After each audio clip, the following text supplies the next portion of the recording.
শেখ হাসিনা বিদায় নেবার মুহূর্তেও তার জেদ ছাড়েননি। উনি সামরিক বাহিনী প্রধানকে, বিমান বাহিনী প্রধানকে বলছিলেন, চালিয়ে যাও গুলি, 20,000 লোক মেরে ফেলো, আমি ক্ষমতায় থাকতে চাই।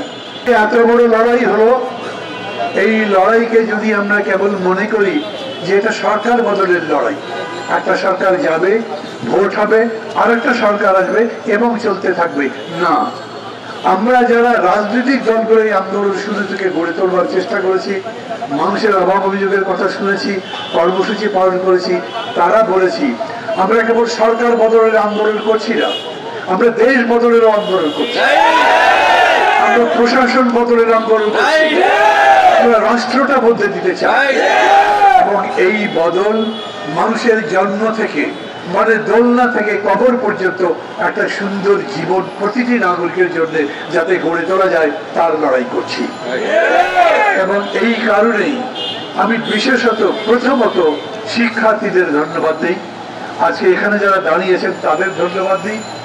রাজনৈতিক দলগুলো আমরা আন্দোলন করছিলাম, অনেক ত্যাগ তিতিক্ষাও ছিল, জেল কেটেছেন, আয়না ঘরে গেছেন, নিহত হয়েছেন, মারা গেছে অনেক, কিন্তু তারপরেও শেষ লড়াইটা তারা করতে পারেনি।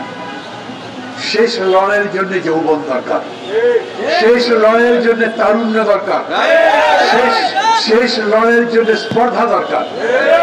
আমাদের মতো যাদের বয়স 70 পার হয়ে গেছে, তারা রাস্তায় 100 গজ চলবার পরে ভালো করে দৌড়াতেই পারবো না।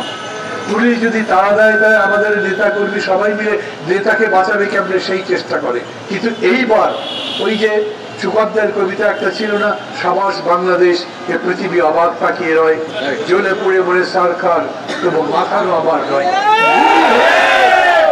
গুলি হচ্ছে কিন্তু কেউ পেছনে যাচ্ছে না, এরকম একটা কথা দেশের মধ্যে প্রচলিত আছে।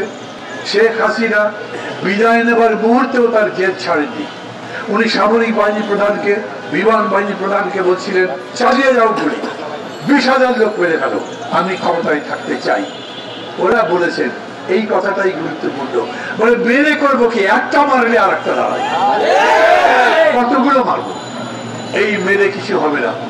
এই যে সাহস তারা দেখিয়েছেন, আমি প্রথমেই মনে করি তাদের যে প্রত্যাশা আছে, সেই প্রত্যাশা যে কোনো ভাবেই হোক না কেন একটা অভাব থেকে, অভিযোগ থেকে উঠে এসছে, এবং সেই প্রত্যাশার প্রতি আমাদের মূল্য দেওয়া উচিত। শুধু আমি সবাইকে অনুরোধ করি, আমাদের নিজেদের দাবি দেওয়া নিয়ে নিজেদের মধ্যে বিভেদ তৈরি করবেন না। একটা অংশ, এক পেশার মানুষ দাবি তুললো, আর এক পেশার মানুষ আবার তার প্রেক্ষিতে আর একটা দাবি তুললো, যাতে তাদের দুই পক্ষের মধ্যে একটা ক্ল্যাশ হয়, এই রকম দাবির মধ্যে না। দরকার লাগলে যত বেশি পারেন আলোচনা করেন। এখন দেশে কি দরকার? স্বৈরাচার যেটা কুৎসিত, জঘন্য, নৃশংস ছিল, যার বিরুদ্ধে লড়াই, এমনকি 4 আগস্টেও মানুষ মনে করেছে এই সরকার কি ফেলতে পারবেন, সেই সরকার চলে গেছে, যেতে বাধ্য হয়েছে। তার মানে লড়াইয়ের প্রথম পর্যায়ে আমরা পার হয়েছি, তাদের পতন হয়েছে। কিন্তু এখন যে আমরা বলি দেশ বদল করব, সমাজ বদল করব, রাষ্ট্র পরিবর্তন করব, মানুষের জীবন বদলে দেব, সেই লড়াই করতে হবে। আর সেই লড়াই করবার জন্য আমার রাজপথে গোলাগুলির মধ্যে তো লড়াই করবার দরকার নেই। এখন পুলিশ আমাদের গোলগুলি করবে না, এখন সামরিক বাহিনী আমাদের বলে নির্যাতন করবে না, এখন রাষ্ট্রযন্ত্র জনগণের প্রতিপক্ষ হয়ে দাঁড়াবে না।